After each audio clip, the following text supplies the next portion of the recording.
First ever factory outlet Mukunda jewellery KPHB Kothapet Khammam Somajiguda Hanamkonda. నమస్తే రమగారు. నమస్తే జయ. రమగారు, ప్రయాణాలు చేసేటప్పుడు గతంలో కూడా ఒకసారి మనం మాట్లాడినట్టు గుర్తుంది, కానీ మళ్ళీ ఈ మధ్యన ఎవరో నన్ను అడిగారనమాట. మనం ఏదైనా ప్రయాణం చేసే ముందు ఏదైనా శ్లోకం చదువుకోవటం కానీ, మనతో పాటు ఏమన్నా దేవుడి ప్రతిమలు, ఫోటోలు అలాంటివి, ప్రతిమలు అంటే తీసుకెళ్ళలేం, ఫోటోలు అలాంటివి క్యారీ చేయటం కానీ, ప్రమాదాలు ఏం జరగకుండా, ఇబ్బందులు కలగకుండా క్షేమంగా వెళ్ళి లాభంగా తిరిగి రండి అని చెప్తూ ఉంటాం కదండి. ఏం చేయాలంటారు? వెళ్ళేటప్పుడు ఇంట్లో వాళ్ళతో పోట్లాడి వెళ్ళకూడదు. ఫస్ట్ అదే మన మామూలుగా ఏదో వాదనలు అవుతాయి. ప్రయాణం ఎవరైనా బయలుదేరి వెళ్ళేటప్పుడు గొడవలకి దారి తీసే పరిస్థితులు రానివ్వద్దు. నిజమండి, వెళ్ళేటప్పుడు ఏదో ఒక ఇష్యూలు కొన్నిసార్లు ఆ ర్యాష్ డ్రైవింగ్ అవన్నీ ఇబ్బంది పెట్టచ్చు. ఇప్పుడు సెల్ఫ్ డ్రైవింగ్ వెహికల్స్ కదా అన్నీను, ఎవరి దారి వాళ్ళు తోలుకొని వెళ్ళిపోతున్నారు. ఈ విసుగట్లో ఏవైనా ఇబ్బందులు పడతారు. అలాంటివి చేయొద్దు. కొట్లాట్లు గొడవలు అలాంటివి ఉన్నప్పుడు కాసేపు సిమితంగా కూర్చుని మంచినీళ్ళు తాగి అప్పుడు వెళ్ళండి. ప్రయాణాలకు వెళ్ళేటప్పుడు హైరానా టెన్షన్ క్యారీ చేయొద్దు. ఫస్ట్ అది ఇది బేసిక్ రూల్. ఎవరికైనా సరే మనం పిల్లల్ని పంపిస్తాం, జాగ్రత్త జాగ్రత్త జాగ్రత్త జాగ్రత్త అని చెప్తాం. అక్కడికి వెళ్ళకు, ఇక్కడికి వెళ్ళకు, అందులోకి వెళ్ళకు, ఇందులోకి వెళ్ళకు. మా పిల్లలు సాయంకాలం అది పొద్దున బయటకు వెళ్తున్నాడు, నేను జాగ్రత్త అనే చెప్తా. వాడు అనాలి, అనాలి. అనకపోతే నాకు ఫీలింగ్ ఏమిటి వీడు అనలేదు అలా అనిపిస్తుంది. వాడు అంటే సేఫ్ ఫీల్, వాడు అనకపోతే టెన్షన్. ఒక్కొక్కరికి ఒక్కొక్కటి ఉంటుంది కదా. అనాలి. వాడు తలకాయ ఊపి లేదా శబ్దం వస్తే వినేస్తే స్థిమితంగా ఉంటుంది. జాగ్రత్త అని చెప్తాం. ఎవరైనా వెళ్తుంటే జాగ్రత్త లాంటి పదాలు ఎక్కువ అనకూడదు. ఓసారి అని ఊరుకోవాలి. కొంతమంది అదే పనిగా జాగ్రత్తలు చెప్తారు, ఏదో కంపు మునిగినట్టు అవుతుంది. నువ్వు ఇలా చెప్పావు అందుకే ఇలాగైందంటారు. అంత ఎక్కువ కాకుండా కొంచెం జాగ్రత్త వహించడం. ఇంట్లో నుంచి బయటికి వెళ్ళేటప్పుడు ఎవరైనా ప్రతిరోజు కూడా దేవుడికి దండం పెట్టుకుని వెళ్తే మంచిది. మనకి ఏదో ఒక దేవతార్చనో, ఒక దేవుడి మందిరమో, ఓ చిన్న గూడో ఏదో ఒకటి ఉంటుంది కదా. మనం ప్రార్థనా స్థలం దీపారాధన చేసుకునేందుకు పెట్టుకునేది. దండం పెట్టుకోండి, దేవుడికి దండం పెట్టుకుని వెళ్ళండి. అది మనం పరీక్షలకు వెళ్ళేటప్పుడు కావచ్చు, ఇంటర్వ్యూకి వెళ్ళేటప్పుడు కావచ్చు, ఏదైనా మంచి మాట్లాడడానికి, లేదా ఊరికే క్యాజువల్ రోడ్డు మీదకి వెళ్తావు నువ్వు ఏదో పని మీద, ఉద్యోగం మీద, క్యాజువల్గా కూరలు తెచ్చుకోవడానికి వెళ్ళేటప్పుడు దండం పెట్టుకోమని చెప్పట్లా నేను. అప్పుడైనా దండం అవసరమే, కానీ ఏదైనా పని మీద ప్రయాణము ఊర్లు వెళ్ళేటప్పుడు తప్పకుండా నేను చేసేది చెప్తా చేయాలి. మేము ఏదైనా 2 రోజులు ఇల్లు తాళం పెట్టి వెళ్ళేటట్టయితే నేను ఎంత తెల్లవారుజాను 3ంటికి బయలుదేరినా ఒక చెంబు నీళ్ళు దిమ్మరించుకుని దీపం పెట్టకుండా వెళ్ళను. బాబు నా ఇల్లు మీ చేతిలో పెడుతున్నా జాగ్రత్త అని చెప్తా. దేవుడికి జాగ్రత్త అని చెప్పడమే అలవాటు నాకు. 4ంటికి 3ంటికి తిరుపతి ప్రయాణాలు ఏ ఊరైనా వెళ్తే ఎర్లీ మార్నింగ్ బయలుదేరుతుంది. ఖచ్చితంగా దీపారాధన చేసి వెళ్తాను. స్నానం చేయకుండా వెళ్ళను. మీ అలవాట్లు, మీ పద్ధతులు మీరు ఎలా కావాలంటే అట్లా. కానీ ఒకసారి నమస్కారం చేసుకుంటే ఏంటంటే, మనం ఒక్కసారి భగవంతుడి ప్రతిమా విశేషమో, ఫోటోలో ఏదైనా చూస్తే మన దేవుడికి గూడు మనకి ప్రశాంతతనిస్తుంది కదా. అవును కదా, స్థిమితం ఉంటుంది లోపల. దానివల్ల ప్రయాణం సజావుగా అవుతుంది.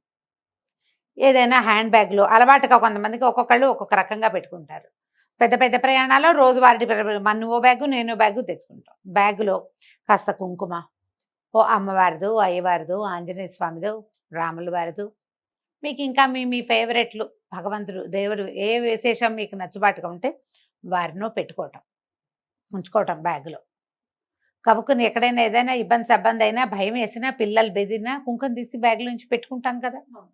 ప్రయాణాల్లో ఎక్కడైనా ఉంటుంది లోపల మన దగ్గర ఒక పాజిటివ్ ఫోర్స్, ఒక పాజిటివ్ ఎనర్జీ మనతో పాటు మనం ఎక్కడికి వెళ్తే అక్కడికి క్యారీ చేయటం. ఇది ఒక ప్రాక్టీస్. నువ్వు కూడా పెట్టుకుంటావు బ్యాగ్లో. నువ్వేం పెట్టావు చూపించు, నీ బ్యాగ్లో ఏమున్నాయి? నా బ్యాగ్ చూపించిన మీకు చూపించు, చూద్దాం ఏముంది. గోన్ బస్తా కదా జోలి ఇది. నవద్రమ్మ గారు అన్ని చూపించను, కొన్ని చూపిస్తాను. జనరల్ గా నువ్వు పాజిటివ్ గా ఫీల్ అయ్యే విషయం ఏమిటో చూపించు మాకు. ఓకే, ఫస్ట్ నేను నా మనీ వ్యాలెట్ పర్సులో ఒక పర్సు ఉంటుంది, దాంట్లో మళ్ళీ ఇంకొకటి ఉంటుంది. ఓకే, ఇది మా అయింది తీసేసుకున్నా నేను. ఇందులో సాయిబాబాని పెట్టుకుంటానండి, కార్డ్స్ తో పాటు మనీతో పాటుగా. ఒక బాబా గారు ఉంటాడు. మా దగ్గర ఒక జేజి ఉంటుంది, జేజి పెట్టుకుంటాను. కనకదుర్గ. ఓకే, తర్వాత కుంకుమ. మీరు చెప్తుంటే నాకు నా బ్యాగ్ చూసి చెప్పినట్టే అనిపించింది రమ్మగారు. నాకు నేను నా బ్యాగ్ గురించి చెప్తున్నాను. వచ్చే ఓ పర్సులో ఇంకో పర్సు, ఇంకో పర్సు కలిసిపోకుండా చూడ. ఇప్పటికి 4 పర్సులు తీసింది. దానికి గోని బస్తాలు కావాల్సిందే అని పెట్టాలండి. ఇదిగోండి కుంకుమ మళ్ళీ మొన్న ఈ మధ్య ఏదో గుడికి వెళ్తే అక్కడ అదో ఇచ్చినాయి. పొట్లం. ఇవి నేను బ్యాగులు మారుస్తా ఉంటా. ఈ మార్చిన పర్స్ మాత్రం ప్రతిసారి ఇవన్నీ తీసి మళ్ళీ అందులో పెట్టుకుంటాను పెట్టుకుంటా. అనమాట. ఇది ఒక కార్యక్రమం. ఇంక ఇది అలవాటుగా ఎక్కడికి వెళ్ళినా ఏం చేసినా ఇది అలవాటు. కొన్ని తర్వాత? చిల్లర పైసలు అక్కడి నుంచి ఏదో పుస్తకం ఉందిగా, వెంకటేశ్వర వ్రతకల్పం. ఇందులో విష్ణు సహస్రనామాలు అన్నీ ఉన్నాయి. ఉన్నాయి. అందుకని అది పెట్టుకుంటాం. మొత్తం అన్ని ఉన్నాయి అని ఆయన ఉన్నాడు చెప్పేసి, కదా బాలాజీ పెద్ద గారు. ఆయన ఉన్నారని చెప్పేసి ఈ బుక్. వెనకాల ఎవరు ఉన్నాడు? మలయప్ప స్వామి మలయ- వెళ్తున్నాడు. మలయప్ప స్వామి. ఎస్, అవునండి. ఇవి మాత్రం ఇంకా రెగ్యులర్ గా ఈవెన్ నేను ఫ్లైట్ లో జర్నీ చేసినా కూడా మొత్తం తీసి మళ్ళీ ఆ బ్యాగ్, చిన్న బ్యాగ్ అయినా సరే ఇవి పట్టేలాగా చూసుకునే పెట్టుకుంటాను అమ్మగారు. నా దగ్గర పుస్తకాలు ఉండవు, ఎందుకంటే నా నోటుకొచ్చు కాబట్టి. ఎస్, అంతేగా. పుస్తకం పెట్టుకోను, కానీ నేను కూడా అంతే, కొంచెం కుంకుమ, కొద్దిగా చిల్లర, ఆ పర్సు అలా మారుతూ ఉంటుంది. మారుతూ ఉంటుంది. క్రెడిట్ కార్డ్స్, డెబిట్ కార్డులతో పాటుగా ఒక జేజీ ఎవరో ఒకళ్ళు, సాధారణంగా కనకదుర్గమ్మే ఉంటుంది. అంటే దుర్గమ్మే మీ ఫేవరెట్ ఇంకోటి కాదు, ఆ ఫోటో కలర్ఫుల్ గా ఉంటే అట్రాక్టివ్ గా ఉంటుంది, అందుకు అదొకటి. ఓకే. అక్కడి నుంచి లేకపోతే ఇప్పుడు టీటీడీ వాళ్ళది చిన్న మలయప్ప స్వామి ఉన్న కార్డ్స్ వేస్తారు, క్యాలెండర్ కార్డు. అది కొంచెం డేట్లు చూసుకోవడానికి ఉపయోగపడుతుంది. తర్వాత ఏమో ఫోటో బాగుంటుంది, ఆయన ఒక పాజిటివ్ ఫోర్స్ మన దగ్గర ఉంటాడు. ఏదైనా తప్పి తగిలి ఉంటే లోపల నుంచి తీసి తండ్రి నువ్వు ఉన్నావు నాయన అని ఓ మాట చూసుకుని కంటితో చూసుకుని దండం పెట్టుకోవడానికి బాగుంటుంది. ఇవి ఒక అలవాటుగా ఉంచుకోండి. అలవాటుతో పాటు అమ్మగారు ఇందాక మీరు చెప్పారు చూడండి, మనతో పాటు ఏదో ఒక శక్తి ఉంది, ఒక నమ్మకం, ఒక ధైర్యం. మనం జాగ్రత్తగా వెళ్ళి వస్తాము, ఎలాంటి ఇబ్బందులు ఉండవు. ఏదన్నా వచ్చినా సమస్య వచ్చినా ఆయన ఉన్నాడు ఉన్నారు, కదా. ఆ తల్లి ఉంది అనే ఒక నమ్మకం, అంతే. ఈ అలవాట్లతో పాటుగా ఇంట్లో నుంచి బయటికి వెళ్ళేటప్పుడు ఆంజనేయ స్వామిని తలుచుకోవటం, వినాయకుడిని తలుచుకోవటం, ఈ రెండు చాలా మంచివి.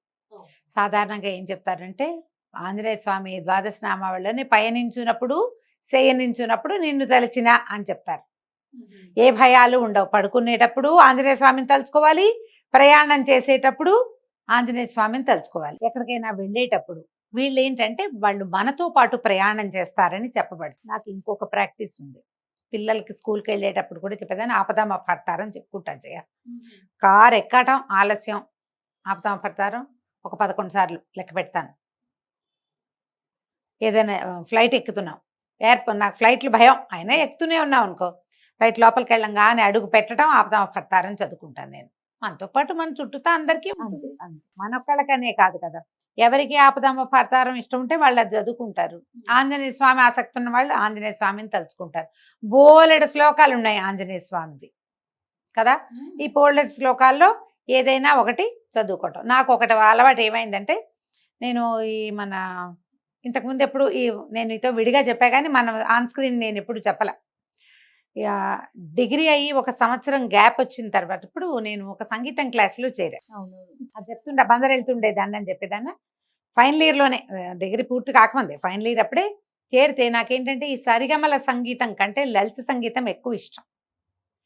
ఈ లలిత సంగీతం నేర్చుకునే క్రమంలో ముందు నేను సీతామహాలక్ష్మి గారిని బందర్లో సంగీతం టీచర్ గారు, నా ఫ్రెండ్ శారదా వాళ్ళు వెళ్ళారు, దాంతో కలిసి అక్కడికి వెళ్ళారు. ఓ, శారద గారు అక్కడ ఫ్రెండ్ స్కూల్ ఫ్రెండ్ శారద. అయితే వెళ్తే ఏమైంది, నాకు లలిత సంగీతం ఇష్టం అంటే ఆవిడ చెప్పారు, అమ్మాయి ఇట్లా కాదు, తులసిరావు గారిని ఒకరు ఉన్నారు, నువ్వు ఆయన అయితే లైట్ మ్యూజిక్ నేర్పిస్తారు, లలిత సంగీతం చెప్తారు, మీరా భజనలు అవి చెప్తారు, అక్కడికి వెళ్ళమని ఆయనది ఒక అడ్రస్ చెప్పారు. నేను ఆయన దగ్గరికి వెళ్ళాను. చాలా కాలం తర్వాత మాస్టర్ని ఇవాళ ఆన్ స్క్రీన్ చెప్తున్నాను నేను. నువ్వు ఇంతకుముందు విన్నావు ఈ సంగతి. అయితే ఈ తులసిరావు గారి దగ్గరికి వెళ్తే ఆయన వీణ పాఠం చెప్పేవారు. మాస్టర్ వీణ వాయించేవారు, హార్మోని వాయించేవారు, పాటలు చాలా బాగా చెప్పేవారు. ఆయన రామాయణం మొత్తాన్ని తెలుగులో తన భాషలో రాశారు, అన్ని పాటల రూపంలోనే, ఫుల్ రామాయణం, మొత్తం రామాయణము. ఆంజనేయ స్వామికి చాలా ఆయనకి ఇష్టం అనమాట. ఈ ఆంజనేయ స్వామి ద్వాదశ నామావళి ఒకటి ఉన్నది, 12 నామాలు. ఆ 12 నామాలు దాన్ని ఒక చిన్న పాట రూపంలో రాశారు. అక్కడ నేర్చుకున్నాను నేను. అదేంటంటే మేము ఏదైనా క్లాస్ మొదలు పెట్టేటప్పుడు పాడేవాళ్ళం, తర్వాత మొత్తం పాఠం అంతా అయిపోయి తిరిగి పిల్లలంతా వెళ్ళిపోయేటప్పుడు మళ్ళీ ఒకసారి ఆ హారతి పాట పాడుకుని లేచి వచ్చేసేవాళ్ళం. క్లాసు అట్లా మొదలు పెట్టించేవారు అనమాట. వెళ్ళగానే ఒక ప్రార్థనా శ్లోకం, తిరిగి వచ్చేటప్పుడు ఒక ప్రార్థన పాట. ఆ పాటల్లో ఇది అలవాటైందనమాట.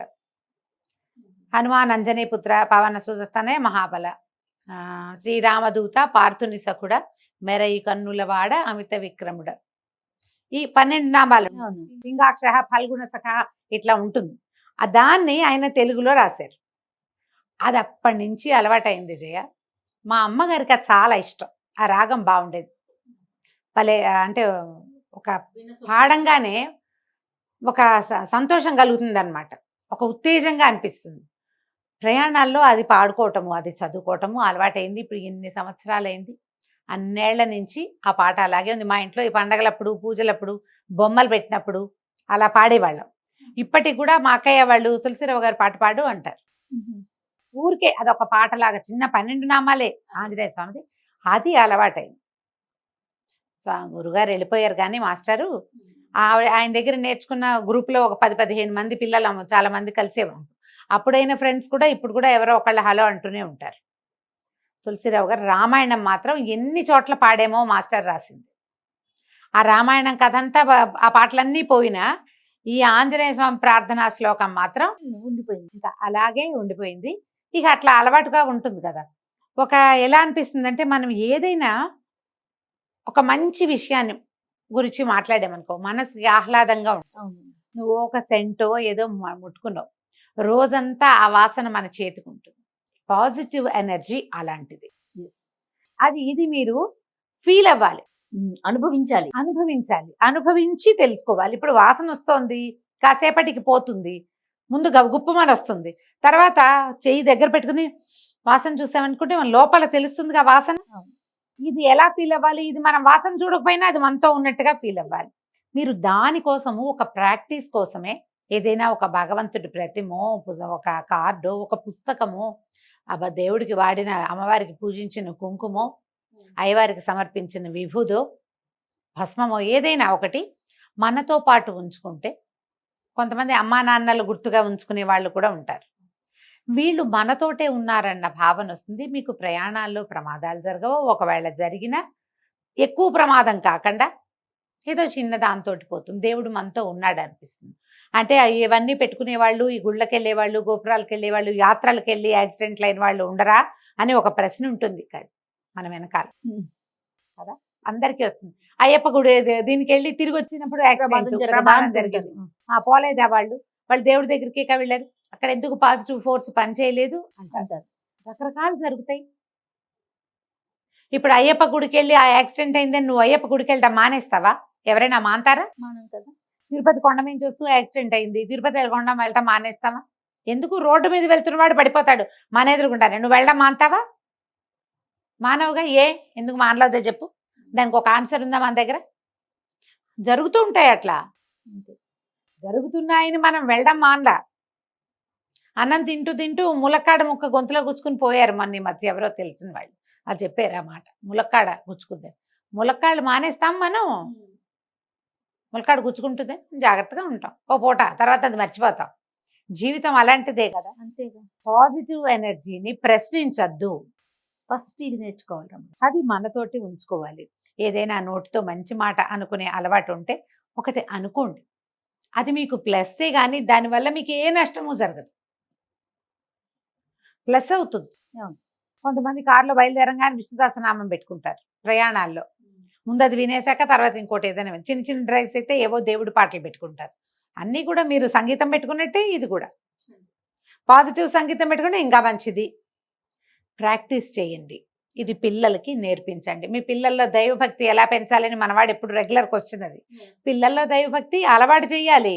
అన్నంతో పెరుగన్నంలో ఆవకాయ నలుచుకోవడం, అరటిపండు నలుచుకోవడం, మామిడి పండు నలుచుకోవడం, అరిసె ముక్కో సపోటా వాళ్ళు నలుచుకోవడం ఎలా నేర్పించాం మనం, అంతేనా? దైవభక్తి అట్లా నేర్పించాలి. నేర్పిస్తే అలవాటు అవుతుంది, తర్వాత దాంట్లో నమ్మకం కుదురుతుంది, తర్వాత దాని ఆలంబనతో జీవించడం వస్తుంది. మనకు కావాల్సింది అది. ఎలాగోలాగా బతికేస్తాం, సంతోషంగా బతకటం కదా ఇంపార్టెంట్, ధైర్యంగా బతకటం ఇంపార్టెంట్. ఆ రెండిటికి పాజిటివ్ ఎనర్జీని మనతో ఉంచుకోవటం ఎలా అనేదాన్ని ప్రాక్టీస్ చేయండి. హ్యాండ్ బ్యాగుల్లో లిప్స్టిక్లు, కాజల్ పెన్సిల్స్ గోల్డ్ అని పెట్టుకుంటాం. వాటితో పాటు దైవ సంబంధమైన ఒక వ్యవహారాన్ని మీతో ఉంచుకోండి. మీ పిల్లల బ్యాగుల్లో ఉంచండి. పిల్లలు ఫారిన్ కంట్రీస్ వెళ్తారు, చదువులకు వెళ్తారు, ఓ కుంకుమ, ఓ చిన్న వినాయకుడు రోజు కనపడేలాగా పెట్టుకో, ఆంజనేయ స్వామిని కనిపించేలాగా పెట్టుకో, ఓ బాలాజీ ఫోటో పెట్టు, దండం పెట్టుకో పొద్దున్న లేవగానే ఇలాంటివి నేర్పించండి. తప్పకుండా రమ్మగారు. నమస్తే. నమస్తే.